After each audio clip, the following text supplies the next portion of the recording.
People were so easily offended. I remember I was working for an Armenian company, and Trevor Noah said something like, he was joking around. He's like, "Oh, I feel like a dirty Armenian," and they fucking went off on him, dude. I was like, and Trevor Noah? Trevor Noah, yeah. You like Trevor Noah? Yeah. No? Sorry. Who's Trevor? Oh, that comedian? Like, dude? He's okay. So what you want to talk about? What were we going to talk about? D.A.R.E, right? Fuck, what? Dude, we were driving down the street the other day. We saw D.A.R.E. We saw a D.A.R.E sign, and then I asked John and said, "Hey, John," because I go to John for all of my questions most of the time. It's great. It's awesome. Why does this itch? I'm like, John, why? Why does it burn when I pee? I think. We drove by and I was like, "Hey, should I ask that D.A.R.E representative if they want to smoke some weed with us?" And then I go, "Is weed still on the D.A.R.E list of drugs?" Oh, I'm sure it is. It has to be. It has to be on there. That's crazy because we actually saw that and we thought about the next podcast topic, which is D.A.R.E and the drugs that are on the D.A.R.E list, which are illegal drugs, and pot being one of them. And we all happen to be very avid pot smokers. Yes. Cannabis advocates. But it's crazy because why is pot still on that list, you know? Pot's on that list along with cocaine, all these other drugs that are obviously very harmful to you, but you use it in moderation. And they're great in moderation, by the way, like some drugs. Anyway, but we're talking about other real drugs that do a lot of harm and damage to your body. Pharmaceuticals, cigarettes. We all love alcohol too, so I really don't want to say too much. I mean, I don't drink as much, but I mean, Can't have bias. yeah, right? Huh? So you can't have a bias. Can't have bias. It's crazy. It's fucking horrible. Alcohol is horrible, but it's great sometimes. I love it, but it's horrible. It's horrible. Japanese whiskey. Remember that. Sneak it in. But yeah, it's crazy how this world tends to be at times. You know, it's a very hypocritical world because you're looking at cigarettes first, and I'll start off with cigarettes because cigarettes is a very, very deadly substance. Very bad habit. People just seem to just be doing like nothing. Willy-nilly, absolutely. And it's killed. It killed my grandfather. I watched him deteriorate just from smoking cigarettes all those years, and I'm sure it's gotten a hold and affected a lot of other people's lives as well because they've probably lost someone to it or they've experienced health problems, health issues from doing it.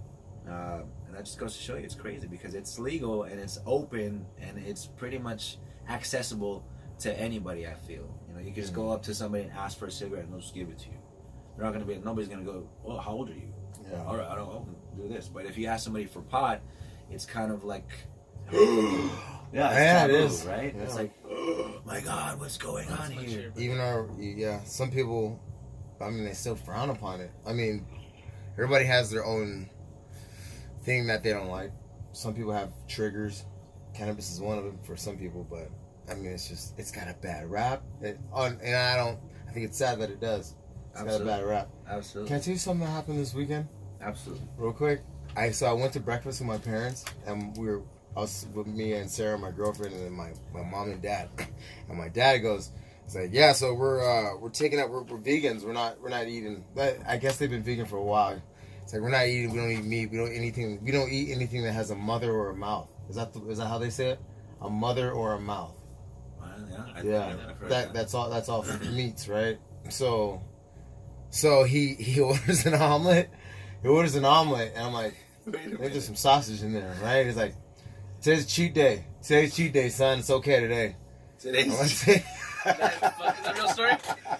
It's a real story. This is my dad. My dad is a savage, dude.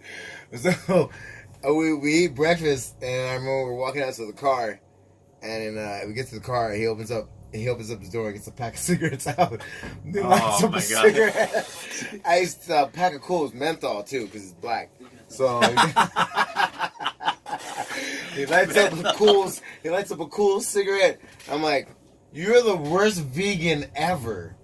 You gotta be the worst vegan ever, pal. Smoking cigarettes and eating sausage. Eating omelets with sausage. I thought it was sausage hilarious. and eggs, and it's cheat day. Well, I guess there are part-time vegans out there. It reminds me of that stupid meme where that chick's like I'm vegan, yes I eat meat, yes I exist. I eat meat. And we're gonna call Leo the voice in the corner. Yeah. He'll never be seen, but the voice in the corner is very present, and he's here for his intellectual insight. Thank you for being here, Leo. No worries. Thank you, voice in the corner. So VIC over here. Let's call him Vic. Vic? Yeah, voice in the corner. There it is, fine. Your name is Vic. But yeah, back to the topic. So yeah, cigarettes. It's a ridiculous substance, and also if you're in rehab, which is crazy. I've always thought this was kind of crazy. You're in rehab, and they allow you to go to the balcony or whatever on your break to smoke cigarettes. Still, they're trying to get rid of an obsession or an addiction, but they let you keep this other one. And they let you, and then just kind of condone you smoking cigarettes. It's like, well, what do you? You're on heroin. You'd rather be smoking cigarettes than be on heroin. I mean, do nothing. They bring you down, no? Yeah, they bring it, but it's like, dude, do nothing. It's like, dude, you're gonna take away something that's killing somebody, and then you're gonna allow them to smoke something else that's also killing them slowly. That's okay though. You know, it's like, hey, you can't do heroin on the grounds, but you could absolutely smoke and just kill everybody else around you and yourself at the same time.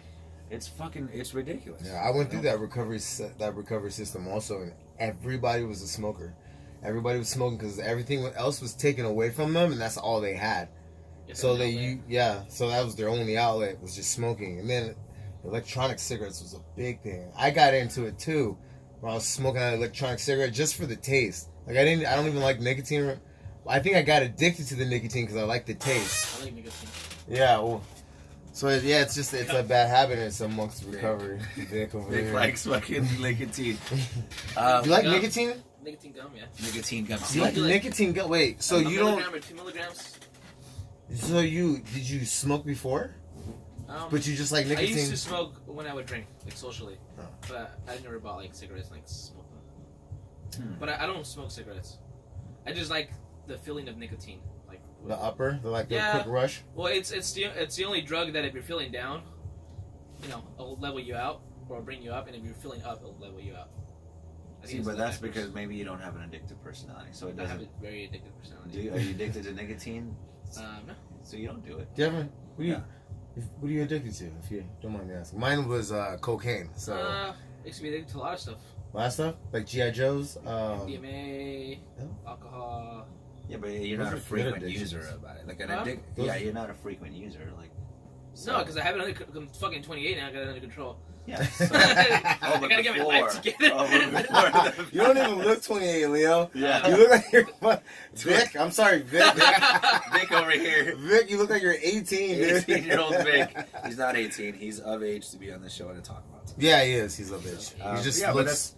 But that's the crazy part, And I feel like these rehab clinics, they profit off of things like that. I feel like a lot of these cigarette and tobacco companies pay these rehab clinics to allow their patients to smoke, and that, I swear, I feel like that happens all the time. Like I feel like these tobacco companies, and along with pharmaceutical companies, which is topic number 2 or problem number 2, I feel like they make a huge profit off of anybody that they feel needs it, which is mostly everybody nowadays. Everybody needs some kind of painkillers.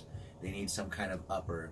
They need some kind of this, and they still try to put a bad name on marijuana, which is a natural drug, and I think helps a lot of people, especially people with cancers or something like that are trying to get through certain things. Cannabis is definitely the way to go. Yes. But it's just mind-boggling how some of these people and some of these professionals, they recommend you pills. Yeah, they get paid off those recommendations. Absolutely. So Big Pharma lets us, they fight us from having cannabis, which is cheaper for us and it's better for us, but it's less money for the pharmaceutical companies. Yeah, they can't profit. So they can't profit from it. So then they support D.A.R.E and they support this like that movement where instead of where your kids have problems and it's they'll throw a pill at it. Yeah. You know, they're all about throwing a pill at something at the problem because big pharma makes money off of it. Cannabis can fix a lot of things. Cannabis fixes so many Asperger's, dude.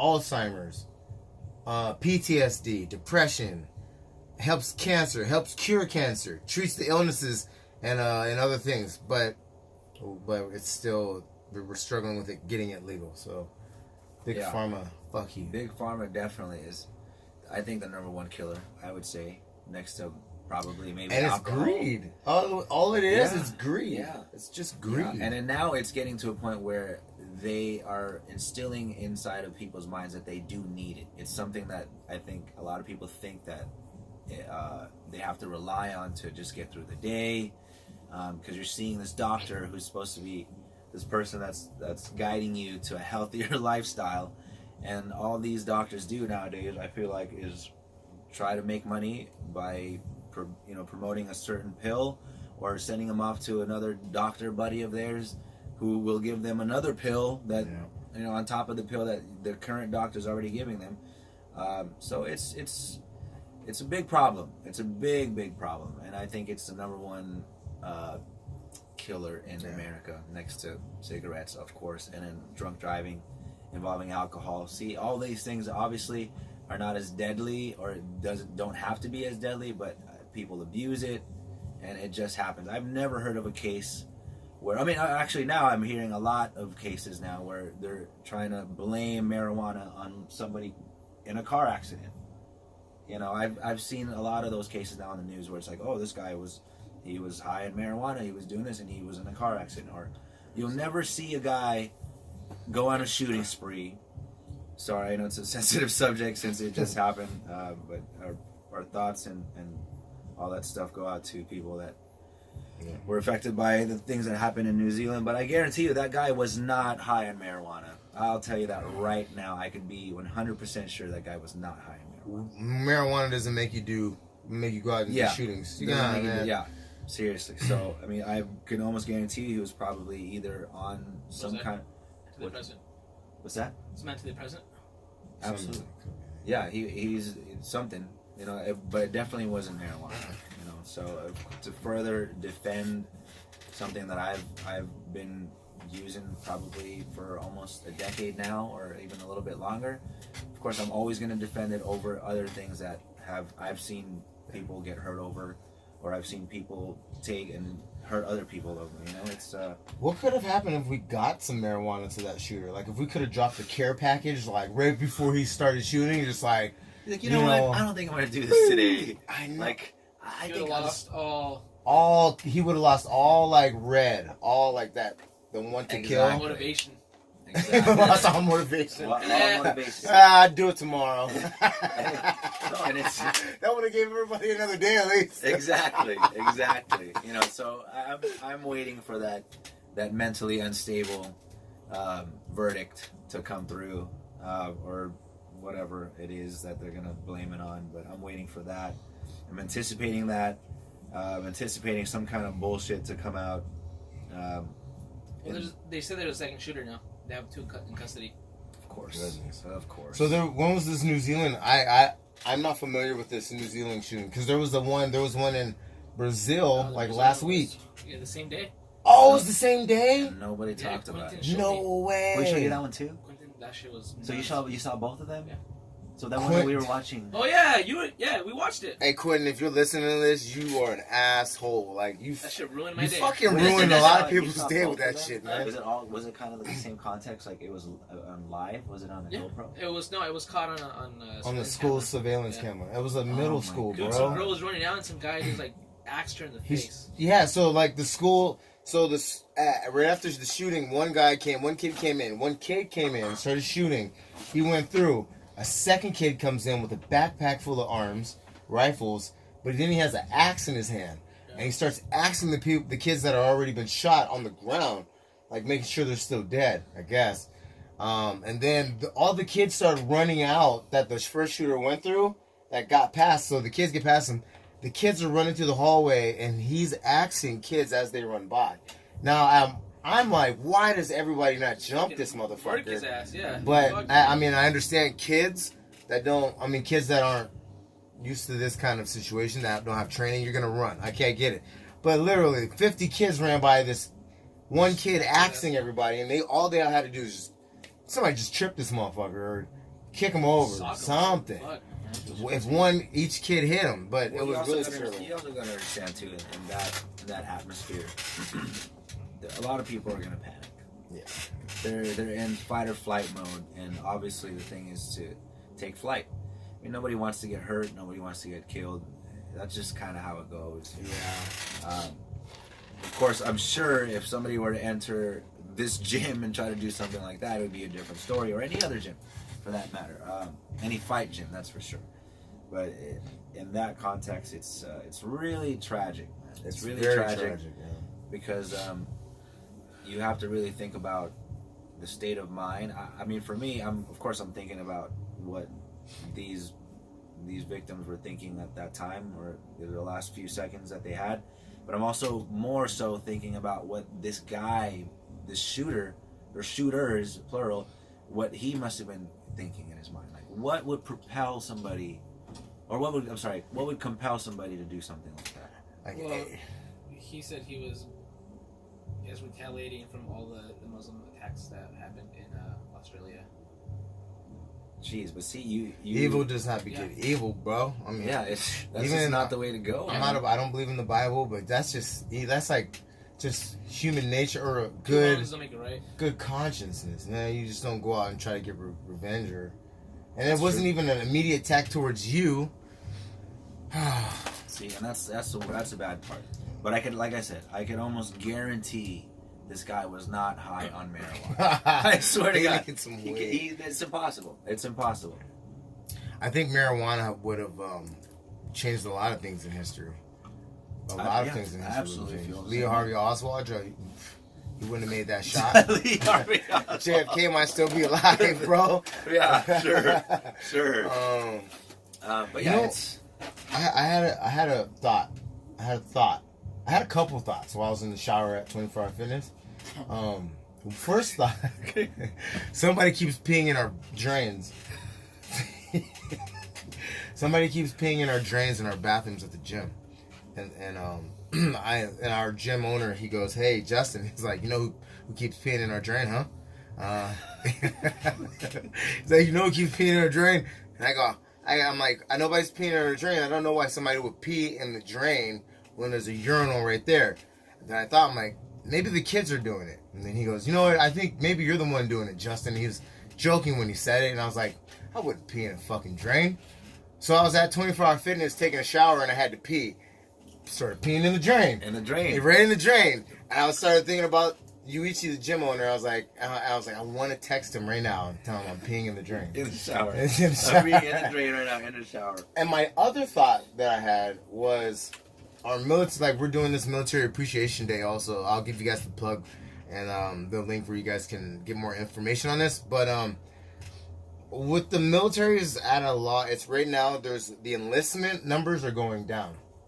People are less likely to join right now because of like war and nobody wants to join. Do you guys think if you told somebody, if they were a combat veteran, that they wouldn't have to pay taxes ever again if they had combat action, do you think that the enlistment numbers would go up? It's incentive, yeah. Would that be fair? I think that's fair. A combat veteran that comes back home, obviously that comes back and changed, because when you go to combat, you never come back the same. You give like your whole life, but you don't charge combat. Combat veterans don't have to pay taxes ever again. I mean, I agree with that. Is that a little much? No. I mean, I agree with that, because first, I think they should get free healthcare. Yeah, they should get free healthcare. For sure. Because they need it. You guys need it, obviously. I was totally against the war and the military and all that stuff. But, I understand it's necessary. But, I feel like they don't take care of them enough. You don't? You're out there doing the dirty work. Sometimes, I'm sure you don't even know what you're going over there for. Most don't, yeah. Most don't. You're going over there kind of almost blindfolded. Or they might tell you that you're going over there for this, but obviously I think it's something else. And then you have to do things that you don't want to do, or do things on accident. Things happen, and that can kind of take a toll on somebody's mental state of mind. And you come back to reality or back to civilian life, and everything's so different. And what did they give you? And if they, for treatment, they offer you pills. Pills, bro. Fucking pharmaceuticals. They Full offer you circle. It fucking just all went pills. full circle. You know what I mean? So it's kind of fucked up, and I feel for you guys, man. I feel for the combat veterans, because back in the day I did want to join the Navy SEALs, and then I just kind of, it's one of those like little thoughts that crossed my mind, because it's like, hey, it's free money for college, I can take care of my kids, blah blah blah. But if I'm gonna come back, am I really gonna be able to take care of these kids after coming back from war? Am I gonna be present? Am I gonna be the same? You know, things like that happen throughout your life, where it's like, it really does change something in you and the way that you think. You know what I mean? Yeah. So I definitely think that a lot of how this world works, or even, you know, maybe it's just the United States, but I feel like a lot of the things the United States are trying to do, and the things that they do support and do not support, is kind of fucked up. Yeah. You know what I mean? So we're like at 20 minutes. So 20 minutes. So wrapping it up, pharmaceuticals. What do you guys think about this totem pole? The United States totem pole is very, very high right now. It's on a fucking pedestal. What do you guys People think about it? So let us know in the comments below. You know, send us your thoughts. Visit us at lakoclub.com. Yeah. I still can't get that right now. It's fine. It's fine. We're on Instagram at LKO Club. Thanks for hanging with us. I'm John. I'm Justin. And this is Vic, voice in the corner over here. Say bye, Vic. America. All right, we'll see you guys later. Peace out.